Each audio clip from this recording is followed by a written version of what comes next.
Sekushona abantu abayithu phansi kwale gama lendlu. Yeah. Bayashona abantu abalula lendlu. Yeah, bayashona vele. So le bhenki elidla lendlu le. Iliphi? I-FNB le bengisebenza. Awu. Now your masters like want to take your land. Hey. It's unbelievable. Manje usisi wami ulandela mina. Beka wabamba ilotho then wa-extenda le ndlu kuyi-3 room before.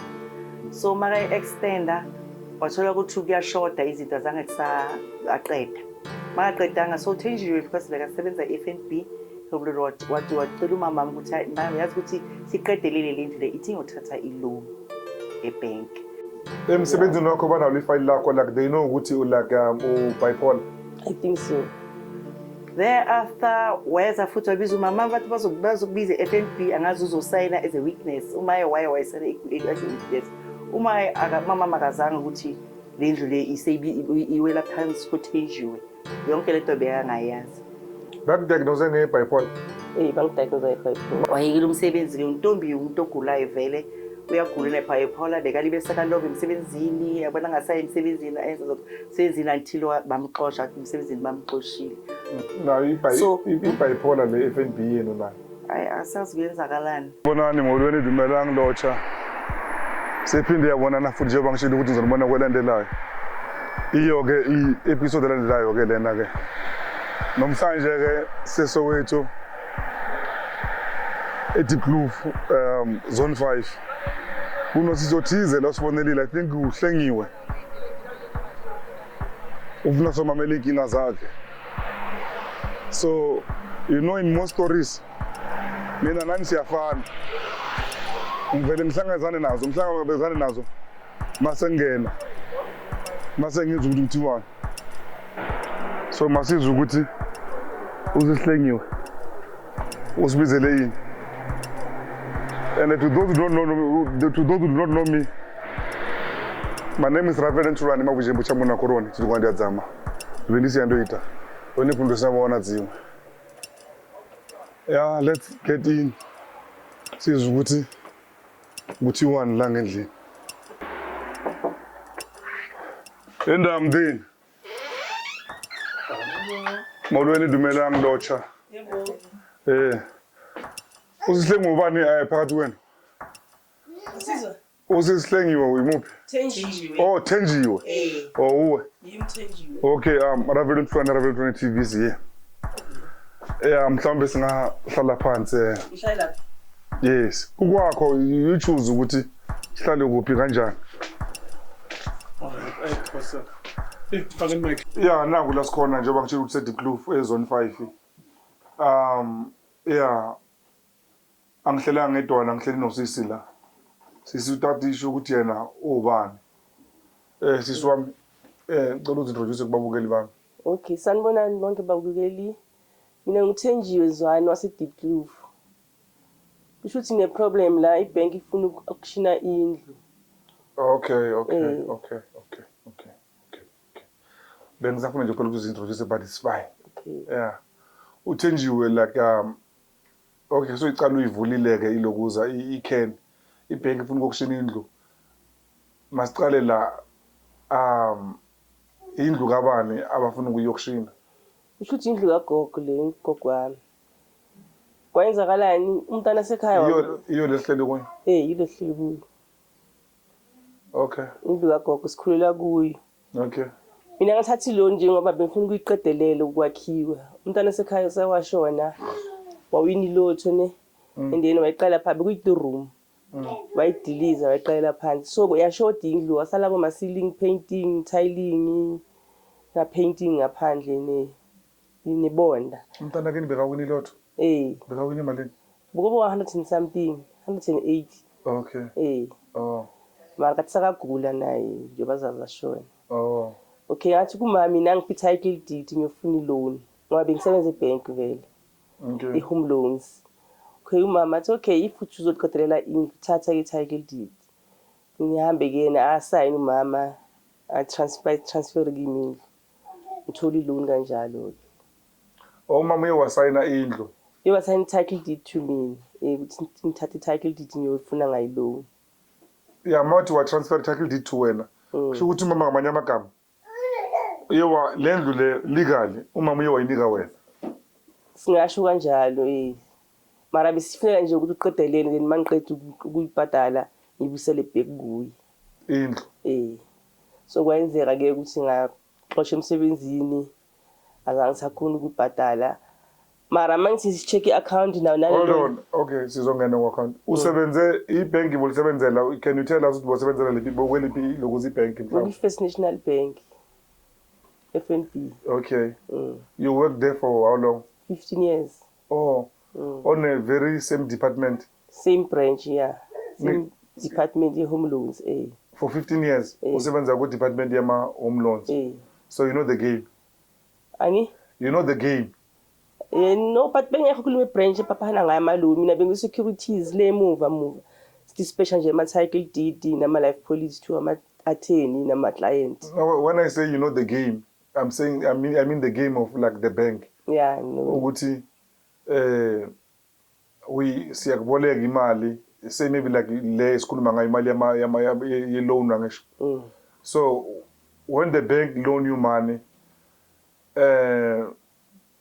it's just i-pretendence yokuthi we helping you but ngale kwe-garadeni it's like akalahla riyamnamela, you understand, in this fashion like the bank, due to my knowledge wena you might know better because bosebenze ebank for 15 years but due to my knowledge is ibank imali boleka imali kuba khona into zobambisa ngayo and then is i-term yabo they call it collateral.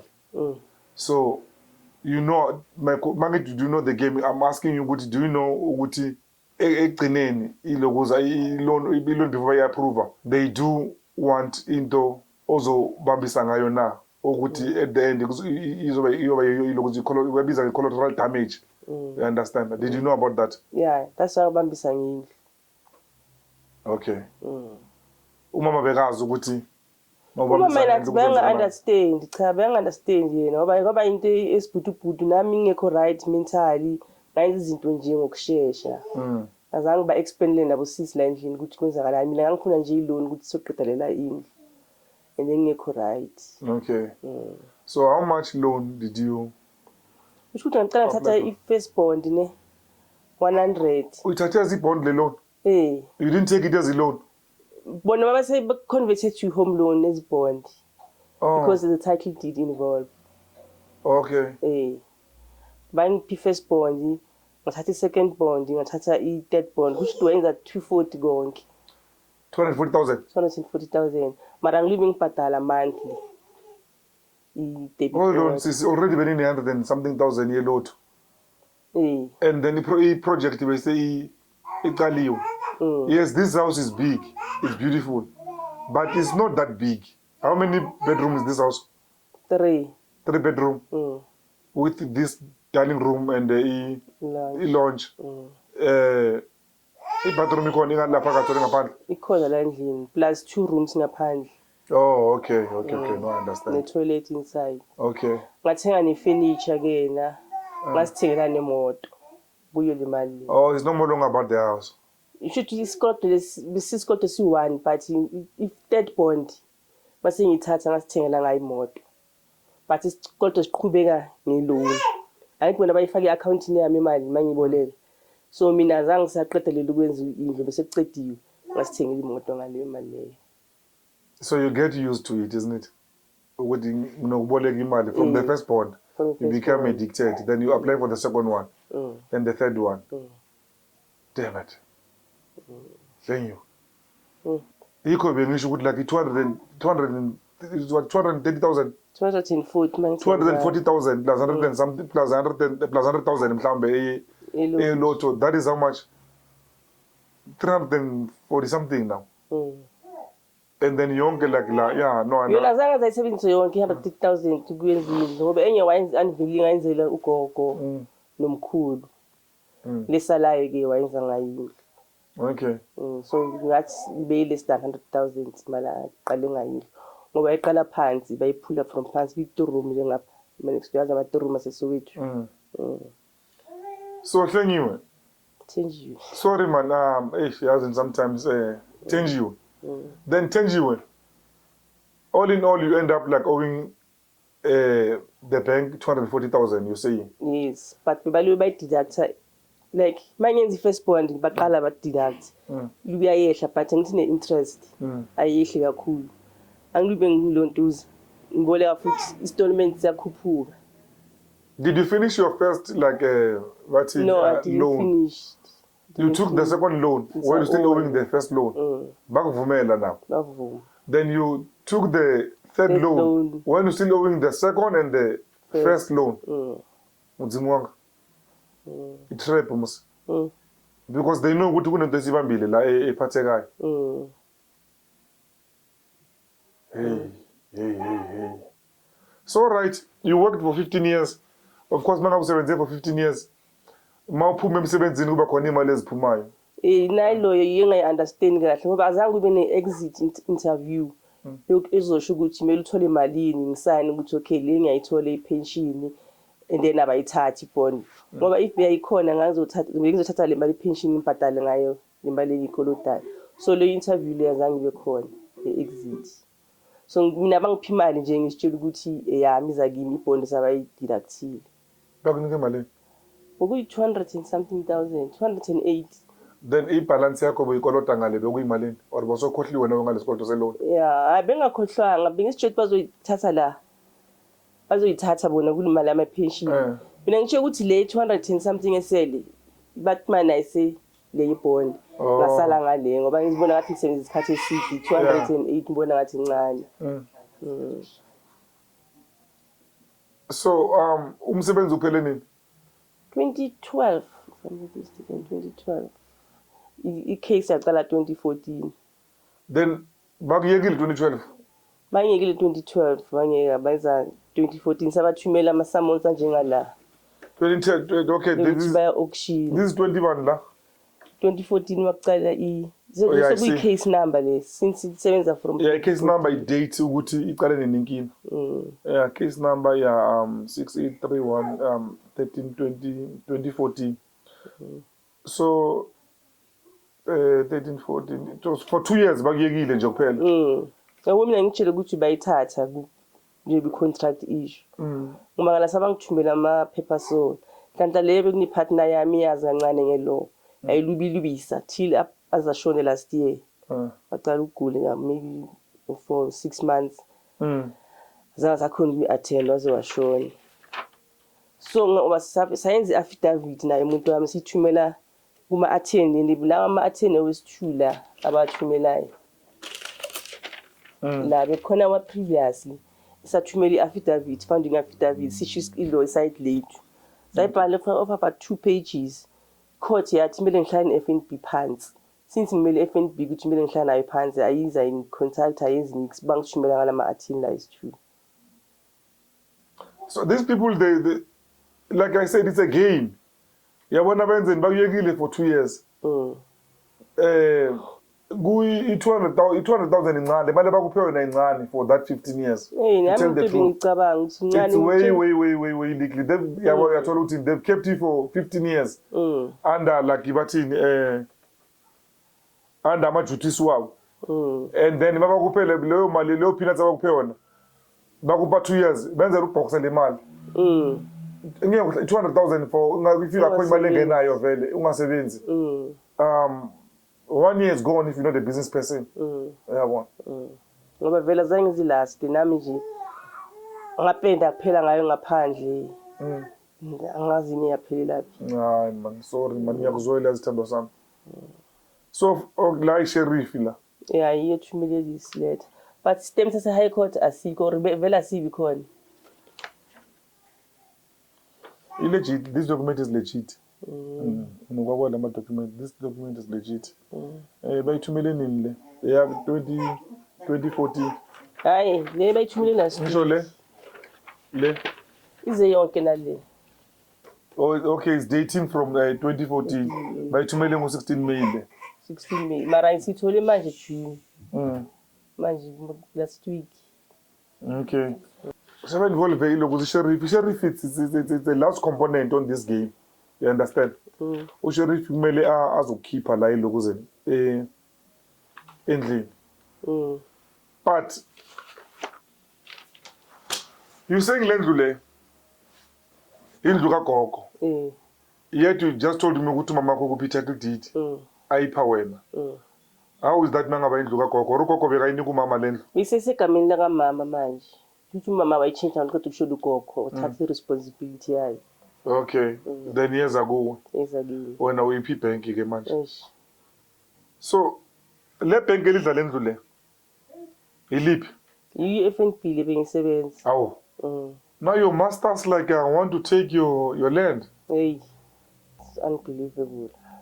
If you went and maybe like speak with uLokuza, maybe like manager or one lapha eLokuza kule bank. Sikakhuluma umuntu. I think you need to go. You need to go there, or maybe like even go there with me. Which I mean, guys, I've saved you for 15 years. 15 years of my time. Ngispendela nani. And they knew ukuthi department they knew ukuthi ngiyagula mental problem because being no banama attacks now and then ngalesibhedlele but bangwelcome back futhi. So kuloko bazongixosha bathi there's nothing abangayenza ngami ngihlulile. Oh, bakuxosha under medical. Yeah, ngoba being misconduct like benginokulova ngisebenzisa internet nefoni kakhulu. Thothi bangipha ama warning gcina ke basakukhona.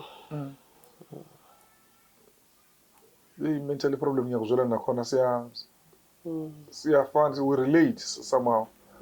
Nami ngimentally nje siswa. Uyabona amehlo manjani manje? Look at my eyes. Ngiyabona red. Uyabona njani? Can you zoom this eye? Can you get this eye? You see how red it is? Yeah. Anokuyenza so like urapte like something maybe like la due to stress a time kazi ukungalali, you know. Yeah. So we all suffer mentally thing but in a different degrees. Yeah. Ubuhlanya bethu abufani. The good thing is to accept one nginga ukuthi nami nginayo inkinga so. Yeah. Kwenza treatment yakhona la ePara. Take your medication. Take medication, yeah. So they know what you mentally ill. You disclose. Yeah, because first time mabangiqasha. Ngomele ngiqale ngi2 so bengisesibhedlela. Ngoba ngathi mangiceda ukubhala ngayanga affect lento le bipolar. Then ngahlala esibhedlela but bese ngisayinile amaphepha ukuthi sebangiqashile. Then yeza ke report from esibhedlela ukuthi ngiyagula bayisemsebenzini but bangithatha. Bakudiagnose ngebipolar. Bangidiagnose ngebipolar. Mawungena emsebenzini. Ungene emsebenzini ukuthi like vele sebakudiagnosele ngebipolar. Like ngiye ku interview bangangidiagnose. Ngaphasi interview. And then mase ngizoqala yang affect lento le ngayesibhedlela. But esibhedlela babayenzele report ukuthi umuntu uyagula ngesimo sikanje.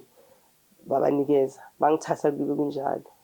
And then along the way ngibingiguli ngaffecta ngiattack ngale ibhedlela ngibuye ngisebenze ku right thatha medication ngiaffect futhi ngale sibhedlela.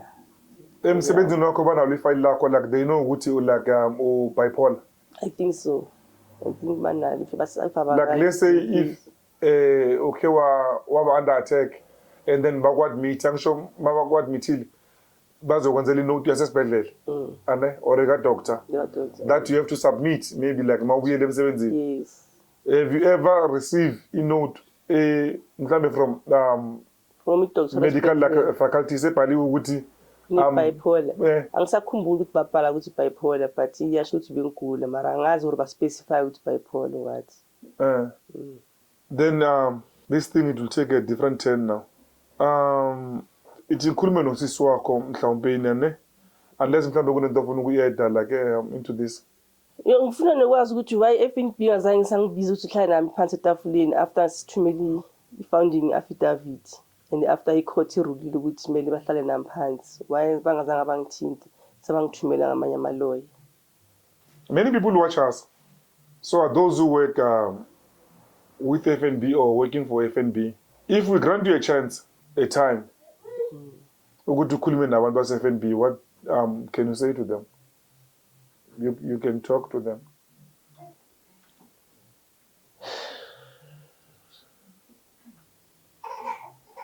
Yes, FNB people. To follow this contract as it's written. Lokusho ukuthi imali abo bayithathile. Phefumula kancane before ungena kuyo ngifuna ube careful. Oh, bengicela i-FNB i-review this contract. I-clause 20 number 20. La ishoyo ukuthi mangiyekele emsebenzini ngiqoshwe kumele bathathe yonke imali engiyikolodayo because enye bayithatha why le bangayithathanga if bathi abayithathanga and kube nama calculations ukuthi i-pension fund yami vele bekumele kube yile ngiyitholile nayo. Uthe iposition yakho FNB bekuyini? Ngise-securities bank official nje si-dispatch ama-documents to ama-attorneys we-cancellations, i-further bond, litigation. So before my eyes here, a contract yakho le yase FNB.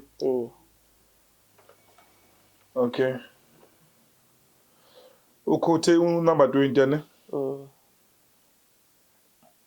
In the event of the termination of this agreement, either by the bank or by the employee, and the employee being indebted to the bank at that time for any reason or from any cause whatsoever, including indebtedness to a third party, where the bank has agreed to act as a collection agent in respect of that indebtedness. You know what? Let me ngoba ngifunda njengoJacob Zuma mina mangifunda ne. Ngicela ngizoyishutha ngifake abantu basifundele bathini on the screen, ane.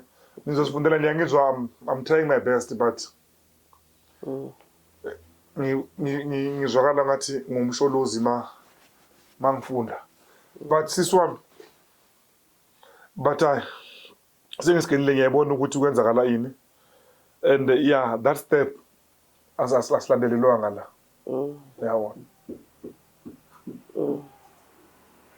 because amanye amaloni babathatha wona short term loan ne-African Bank so le kuze kanjani bangayithathi bona ngiloni futhi African Bank short term loan nje ikolodo kahle kahle wena usabi yana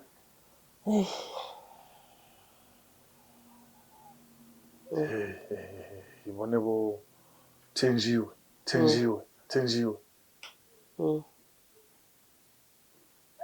Ithi ngikhulume nosisi wakho Sithandwa sami. Andile usafuna ukubhora. Hayi sengiright. Any help ulifunayo mhlambe like ebantwini? If there's somebody else who can help you like into this case. It's time now ukuthi ucela lokho uzuncedo. Bengicela bastophe this auction. Indlu kagogo ingadliwa ngoba nathi asazi sizohlala phi isihlala abantwana lana asinandawo la singaya khona. Asincede nje ukuthi bangasithatheli indlu.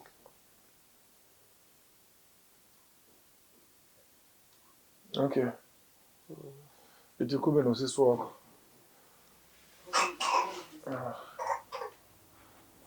Okay, sendleli no sisi kathenjiwe manje.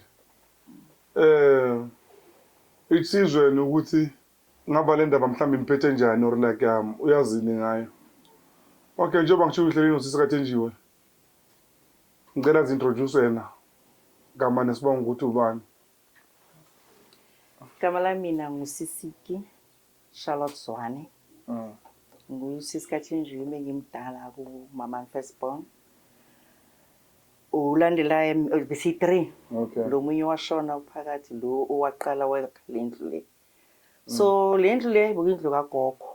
Okay. Indlu kagogo gogo bekanabantwana abayi9. So kwasala umpashona kusela umamami la ekhaya umamami ngoba azange ashade umamami. Wasala la ekhaya. Then makasala la ekhaya so nabo malumamba nethi nzawo bacabanga ukuthi asinike yena. Sibhalise entitled deed ngoba uyosele la ekhaya. So wayihlala kanjalo la ekhaya and then thina hlala under yena. Manje usisi wami ulandela mina. Beka wabamba ilotho then wa extend le buku 3 room before. So maka extender wathola ukuthi kuyashoda izinto zange aqeda. Maqedanga so Thenjiwe because bekasebenza e-FNB wacela umama wami ukuthi hayi mama yazi ukuthi siqedelele le ndlu le ithi ngothatha i-loan e-bank. Umama wavuma ngaloko walokhuzana wathi wathatha 100,000 wathatha 100,000 so wathi kumama futhi and then bafuna i-title deed. Bafuna i-title deed umama wamnikeza i-title deed athi bazobamba bazoyibeka yona e-bank. Thereafter weza futhi wabiza umama bathi bazokubiza i-FNB angazi uzosayina as a witness uma wayesayina as a witness uma mama makazanga ukuthi le ndlu le iwela phansi kuThenjiwe yonke lento beyangayazi. Then kwahlaleka sayithola i-loan woNtombi wayenzi 1 2 3 waqeda. So uNtombi wathatha amanye Thenjiwe wathatha amanye ama-loan mama mbeka angazi next futhi ngawo la ma-loan awathathile. Thereafter ke njengoba wayekile umsebenzi ke uNtombi umuntu ogulayo vele uyagula nebipolar bekalibesa kalove emsebenzini yabona ngasayi emsebenzini ayenza zokusebenzini until bamxosha athi emsebenzini bamxoshile. Sahlala kungakhonto ehlupha ihleli like 2 years ingekho into ezala. Ithi after 2 years incwadi sebathumele amasamusi ayakhuluma khona sibonayo ukuthi awu ama-loan angaka and then imali engaka nendlu iseyibiza uThenjiwe. Mama mkhona bona hayi sukume mina nomama siye ngoba asinamali ama-lawyer asazi kwenzeni sithi sizama ukuya e-FNB bahale nokuthi singene bathi ngeke bakhulume nathi bafuna i-lawyer. Okay yithi laba saye emaponye kulama-lawyer awamahala legal aid ne saya kuyo. Okay sharp basibhalisa but bathatha isikhathi sayihamba le sibe siye sayihamba 2 years lapha emaponya ne. Sihamba 2 years bangayi mama ecourt balibe angakayi court la sekazoye court khona FNB yambiza mayimbiza it was Thursday bambiza waya umama mahamba yiwani ngoba mina nami bengisebenza ngisemsebenzini hayi bukuyi Wednesday bambiza ukuthi azi FNB bazokhuluma naye. Hayi wabuya umama akabuya futhi ngiyambuza mama bathini umama ubuya yazi uyagula akafuna ukukhuluma ngoba nje ithi after umama le ndaba le akayizwa wagula waba nenhliziyo wagula waba azange abe right. Hawu ngiyambuza she was right before ngiyakayenzi beka right before ithi makaqala kuzo waba nenhliziyo waze wahamba treatment ebhara yenhliziyo. Hawu ithi after makaqeda lapho uLokhuzana hawu bebambizile akafuna ukukhuluma ukuthi kwenzakaleni batheni kuye ini and then makaqeda lapho hayi bese kube athi bathe aze Friday mangithi ekseni makalungise ngiyambona ukuthi akekho right futhi ngithi ma ithi ngiyekele ngimsebenzi ngibafone ukuthi angiye emsebenzini ngizokhapha ngambe nawo siye e-FNB nawo. Awuma avuma la ngilungisa khona umntwana mangilungisa nawo mashaya stroke. Uyabona ashaya stroke uma Saturday yakhona ashona. Washona umama kunjalo hayi kwasala kunjalo ke hayi emaponya after sekashonile mayithi ngibuyele emaponya ngithi ngifuna ukuthi ngihambe mina le case leyo ngicethele emaponya bathi kufuneka letter of authority malitholi letter of authority. Hayi ngiye Master House ngiyofuna letter of authority bathi Master House kufuneka 6,000 ukuthi uyithole ngahluleka lapho ngoba anginayo 6,000 ngahluleka ufuna uba ne-advocate Master ukuthi ngithole authority letter of authority ukuthi ngithole letter of authority bathi fanele wena uthumele advocate anginayo advocate bengizele mina hayi bethola ukuthi hayi phela kanjalo anginayo 6,000 then kwaphela kanjalo sahlala ithi masihlala hawu nayi indlu bathi iya ku-auction maye ku-auction indlu hayi kube ne-boyfriend kaNtombi yabona ngathi iyakhona uThenjiwe konje la ikhasi imbiza uNtombi Thenjiwe hayi bese balokhuzana mase i-boyfriend kaNtombi icala isambele lekhisa time mina nganceda yabona ini iye ibalande ifike babuze nokuthi futhi batshela ukuthi icela ukuthi bayikhiphe ku-auction ufuna ukwazi ukuthi imali zakaNtombi kanjani yabo bathi kuye okay bayikhiphe ku-auction bathi hayi siya investigate sizokutshela azange baphinde babe kanti uzogula ulolo igama lakho uzogula ulolo washona naye azange babuye kithi njengoba sebazobuya ngale namhlanje njengoba bazobuya bayashona abantu abayithu phansi kwale gama lendlu bayashona abantu abalula lendlu bayashona vele bese bazobuya ngabazobuya ngale yamanje kuthi and then iya ku-auction futhi manje inkinga yami engikhalayo ukuthi asina lawyer and besifuna ukuthi at least manje bame kancane iphume ku-auction. FNB besicela ukuthi at least isibizo ngoba nathi after the case le isiqeda ukuya eMaponya because lelo yasemaponya advise ukuthi ibhatalane for so long sisahamba ilo. Sasibhatala mina usisi wami omunye umntana kamalume mama seDobsonville neDobsonville. Sisileta yimi umamami huye usisileta. Sikhipha njalo sibhatala 2.5 every month. Sibhatala for 2 years until last sibhatala 2 years sithayi but asitholi ama receipt ukuthi kusibone ukuthi yimalini kwenzakalani siye so complain kuye lelo yasemaponya ethi ngoba senzoye ecourt asimeleni kuye ecourt then izobhatala after nibuye ecourt kanti la mama azoshona khona and then ama receipt umama wahamba nawo ukuya letha bambizile FNB azange abuye nawo because ilo yase FNB yasemaponya sithi ukuthi ama receipt niwabeke niwagcine niwabeke kahle besiwabeka kahle wonke umama wathi makahamba azange abuye nawo azange abuye nama receipt ku FNB ilethamba mbizile FNB ushiya ama receipt FNB kushishwa asala lapho ngoba sitsambuza ngithi washona asala lapha FNB azange abuye and khona manje asikhoni nokungena FNB asikhoni ukukhuluma nabo bashela ukuthi sifuna ilawyer imali lawyer sinayo FNB they said they cannot talk to you abafuni mara nokungena bona nini babiza umama bazokhuluma naye umama bambiza umama ukuthi bazazokhuluma naye why umama bambiza so kusho ukuthi like banokuthi bafuna ukuthi abafuni umuntu baphinde futhi bamfuna umuntu bambiza umama waye futhi bebazofanele abuye na Friday yakona waye kuyi Wednesday wakufanele abuyele kuyi Friday nayo bipolar le FNB yenu nayo asazi kuyenzakalani is on and off azange bake bakhuluma nathi nangele wona abafuni even nayo Messi abambizi uNtombi abambizi bakhulume naye ukuthi bakhulume ukuthi so next manje inkinga yethu yile ukuthi namanje sifuna ukwazi ukuthi okay mabathi yakolota sikolota malini manje liza imali sabhatala nathi but imalini sibakolota yona manje ngoba lamanye amaloni uthenjiwe ubabhadala inkinga yakhe elokuthi uthathe loan after loan azange sambuza ukuthi yena bese kabhadala imali nathi I need to ask her that ukuthi bekabhadala imali iproblem ile nathi asazi ukuthi wabhadala malini ngoba angithi angakayeni umsebenzi bebayidonsa every month bekabhadala so nathi saqhubeka sabhadala mhlawumbe imali encane beyisele yazi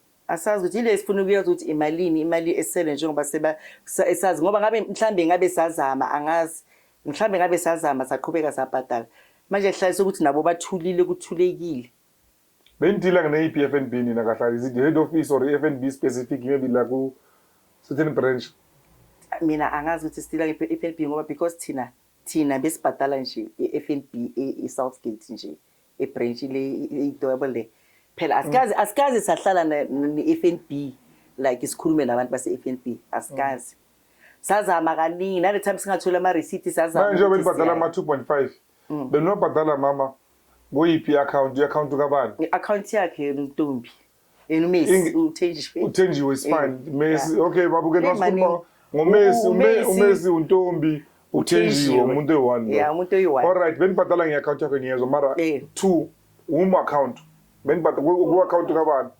home loan account okay it's fine then that mean kune record mangabe nibhadala ku-home loan account makungayiwe FNB is not into ayifuni lawyer lento le ukuthi uyokuma kusho ubhadala is business you doing wenza ama transaction nabo uma ungayiwa nihambe naye afika boza ukuthi la ngicela ukubona ukuthi kahle kahle mina nkolota malini kule loan lewe ngithathile then you can take it from there nami ngifuna ukuthi kube njalo uyangithola ukuthi ngithini As she ever like go and try like to consult them ukuthi uNtombi bengafuni ukumhlaba ngamakhoshen amaningi yabo after a disclose ukuthi isimo sakhe sikanjani yabo so naye I don't think ukuthi ke wire since uye FNB ababuze angikhumbule asho ukuthi ke wire so anything ngoba thina sigcine makuya thina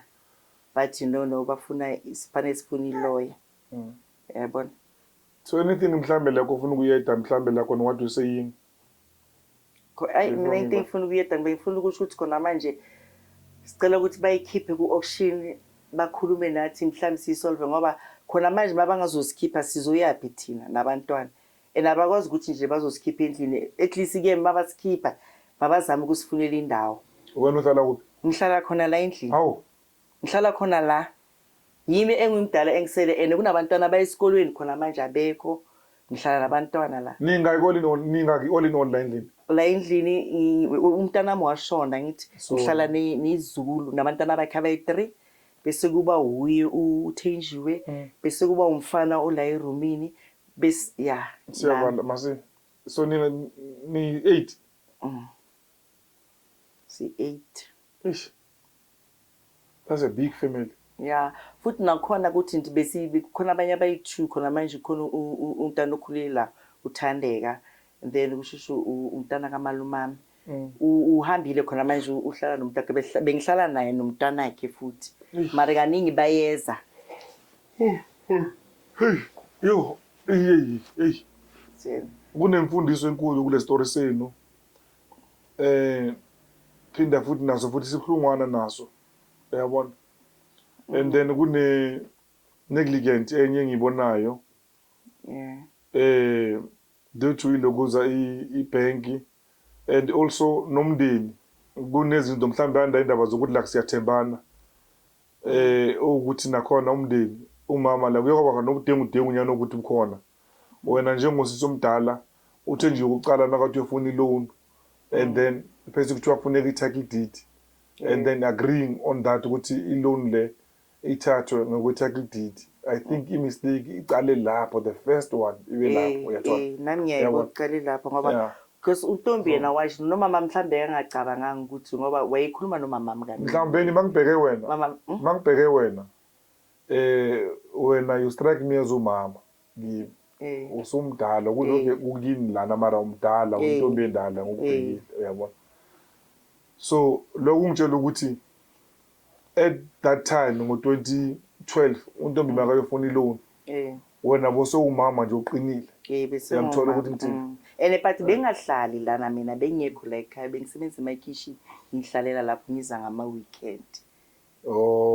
So you couldn't come here uzoscrutinize hayi sonke anything bengirepotela umama angitshela ukuthi hayi kuso yabona uNtombi yenze so nami makaqala iza le mali ngajabulela lokho because wasebenza uNtombi wafaka ama-ceiling faka ama-tiles wona lanka wathenga ifurniture kuneyifurniture seyiwagugile lawo masofa lanka aguga yabona lanka fana wathenga walifaka le bonda wafaka igate uyenze kahle kakhulu wayenza wacedelela noma sebhaliwe ibonda libhaliwe ukuthi not for sale ithami iqala lokuqala ithami bayifaka ku-auction okokuqala so saya kusiza sebantwini basinceda ukuthi umphakathi na-EFF yathi bhalani labo ngeke nize niphume.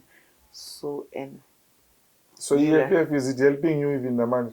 Asikakayi futhi nakuyo khona manje because bangithi bagcina lesikhathi bayikhipha ku-auction kuyathuleka so khona manje besingakayi kuyo asikakayi kuyo manje ningadlalele kude nayo especially mangaba like bayanisiza uyabona bona bathembisa basiza futhi baze basho ukuthi ngathi nayi i-EFF yasho ukuthi bayile e-FNB masiphela bayile e-FNB bathi bafuna ukukhuluma naye FNB yalukhuluma naye yalukhuluma ne-EFF yalikhuluma ne-EFF bebashela ngikho baze bathi ngithi EFF yazi ko manje into esizoyenza yini mabeza baletha iletha le yogcine ukuthi phumana ne nizeni izositshela and ningayithathi ngana stem sasi high court yila sizoza manje sizogada sizotoyitoya sizohlala sigadile la because yazama ukuyokhuluma nabo zange bafuna. You need to engage yona ke manje labantu belokuthi be-EFF yani kubo ke nibabonisela ngaletha le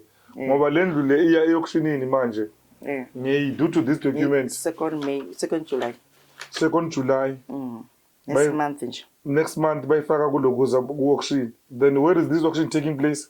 Lenasia what ngona i-address ekhona. So you can also Lenasia this one pursuant to judgment obtained a sale in execution will be held with a reserve price of at least 150,000 by the second day of July 2025 ithengiswa ngo-150 iqala i-auction iqala ku-150,000 yale ndlu le asho kanjani bafowethu lapha ekhaya ne abomama nibazwile bakhuluma lana boyi-2 nesimo sale ekhaya cishe nizizwile. Uma kunomuntu ongasiza or abantu abangasiza or any other organization, nayi le ndlu le bayifaka ku-auction with only 150,000 ase believe tokwana. Any businessman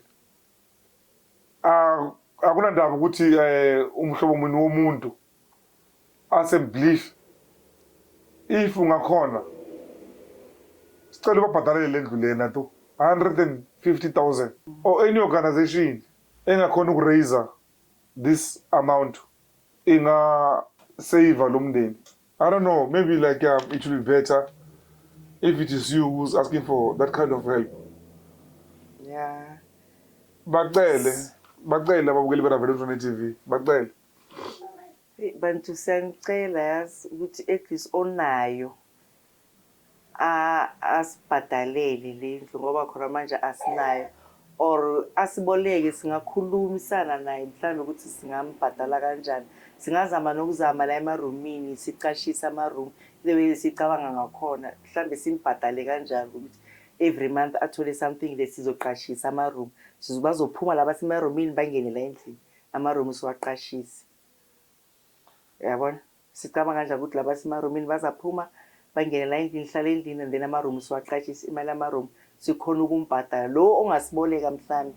Do you mind ukushiya ama-number phone wakho? Nani account number yakho ngayishiya mangabe kunabantu abafuna ukundonatela? Mina khona manje ayisebenzi account number yami ngashiya ama phone number angazi mhlawumbe uTheji uzoshiya yakhe. Mina right now dala ngasana nayisebenzi ama phone number wami at 072 994 0667 072 994 0067. Phone number ami la. Umuntu one-account number la endlini ukuthi niyamthemba bangafaka i-account lokuza badonatele ku-account number yakhe. Yo yazi umntana kamamkhulu wami bakhona mara khona manje angiwazi ama-account number wabo or yena uthenjiwe mabayifake kuye sibona. I think no. Okay. I think kuzoba right mabangayifaka nakuthenjiwe. Bafowethu ngicela ukushiya i-account number ne i-account number eyalomndeni la phansi kwe-screen ne-number phone yawo ane nizoba contacta lapho kuleyo manamba lawo and then i-account number wena ufuna ukusiza noma ungajikitshela noma yini lokhu zenzivaneni ase believe tokwane nami ngiyabacelela isono lesi. Uyezwa umama noma simbuza sithi makalethe i-account number akanayo i-account number mina ukuthi akanamali siswa ngicela ukuyivala unless maybe kunento ofuna ukuyeda. I think sengikhulumile konke nje ngaphinde futhi ngithi please abantu babangasinceda. Singabonga siyalifuna lelo ncede kakhulu ngoba asazi ukuthi sizoyaphi nje manje nabantwana sizoya kuphi. Nibaningi kakhulu. Sibaningi akunala singaya khona. Ngifuna ukubuza ukuthi la maloni lawo obowathathile angisho yise every month bebayidonsa imali yakhona. As long as usasebenza belokhu idonswa leyo mali leyo. Bese kudonswe malini and ugokolota malini wena last time mawucheka? Approximately 40,000 ngathi sabayidonsile. Ngoba mina manje ngiyabheka i-first loan maybe ngathambisa 2 months ngathatha i-second loan. I-third loan kanjalo ngathambisa 2 months ngathatha third loan. Mara ngibe ngibhadala. So I think bese ngibhadalile 40,000. How much were you paying a month? 2 point something. What is 2 point something this one? Plus minus 2.8. Bobadala 2.8. Yeah, ngasho. Around 2.8 every month. So you paid that amount for how many years? Shuthi lo nathatha 2005 up until 2012. Oh, 2005? Okay. For 3 years, you were paying them 2.8. Ungajampisi. Hayi, bengajampisi. Ngoba bayidonsa from kusalara ngithi bengisebenza khona. Beku-stop order. Stop order. Then baphuma emsebenzini azange baze badonse something. Mabasho bona bathi abadonsanga anything. Angikho good ku-accounting mina ne. But maybe now maphepha kwanga-check mhlawumbe uphuma emsebenzini ama-transaction ayawenzakala. Yeah.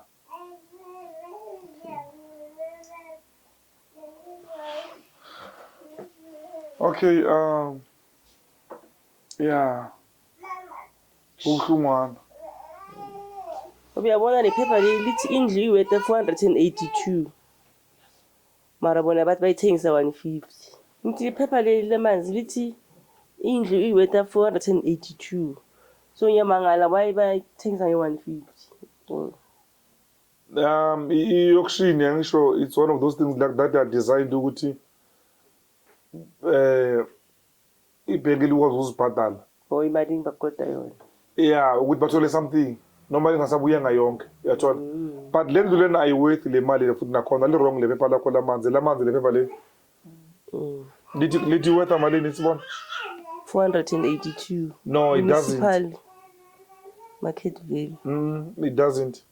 I think le ndlu worth it could be maybe like about 670,000 le ndlu. 220,000 doesn't worth that. Ngobe lakudala lila ngithi maybe. This house is 2019. Land worth way more than that this one. Yeah. Angisho ubhekana ne area futhi la ikhona. Nangendlela niyenze ngakhona. Uyathola?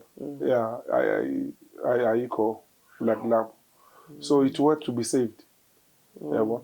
And the mase iso le 150,000 le ukuthi bayifuna for bayifaka ku auction. Makunomuntu onemali. Angavuka kusasa afika bhatala le mali le. I think bakhansela zonke lokhu zikolota. Yabo. Like umuntu wefamily. And you remember ngisho i-auction.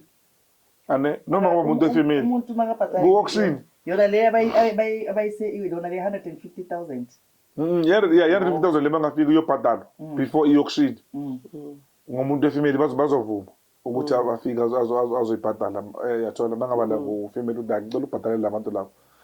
But once engane ku-auction that 150,000 is not the exact price abathengisa ngayo le ndlu le. It's where it will start mabayibhida babe auction. They auction it, people bayabhida la ngaphandle. Omunye athi mina ngizotha nge-155,000, omunye 200,000, omunye ngizotha nge-400,000 yathola. Until like bakhathala abanye kusalo yi-1 uyabona. So where it start icala ku-150,000. So labantu abathenga izindlu bona banokhulumisana ke laba ama-agent makufika ku-auction bathi hayi le ndlu sicela masipho bani and the showcase makufika lapha ku-auction abathi 150 mhlambe omunye athi 155 bese bayama bayazi ukuthi le ndlu le sinika ukuthi lokuza uthenjiwe 150 155 160 160 160 akunamuntu ovele ngo-165 is gone with 155 yabona. It's a game. All of life it's a game. Singama-player njengoba usibona like si-exista yabona. Some of us on this chessboard we're nothing but pawns. Yabona. We are all being played. Yeah, we all been played. We all like playing. Sidlala igame esingayazi. Sorry bantwana bami ne. Ravelo ozwa bana beyiwe. Guys, I'll see you in the next one. Ngisaya phambili basimele futhi kwenye indawo khona la eSoweto. That's where we're going now. Sengifaka kini lokuze nebathini mphakathi ukuthi nana nisiza kuplan nisiza khona. Nina abantu bama-agent wala eSoweto ngicela mani bukela le video le have mercy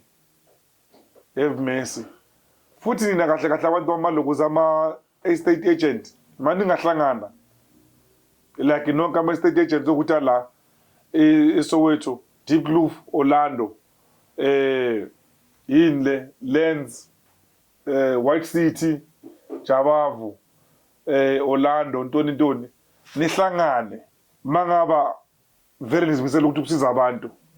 In this case nikoleke noma ngaba like each person akoleke noma 30 or 10. You go and buy this house nifike nikele abantu indleko back. Mara ngoba ngiyanazi nabantu ama-agent ukuthi yeyi into esigijimisayo imali nithi fika nile date le siyobhida.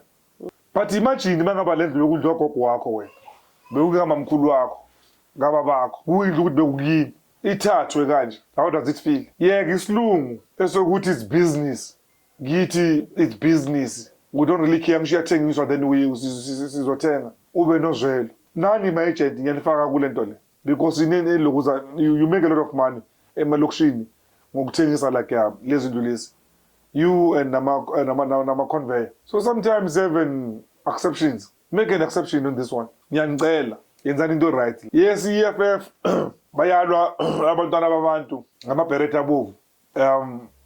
Bafuna ukuthi into zibe right. But mase fika la ke lokuze emthethweni, you can tell ukuthi khona izinto nabo banama limit.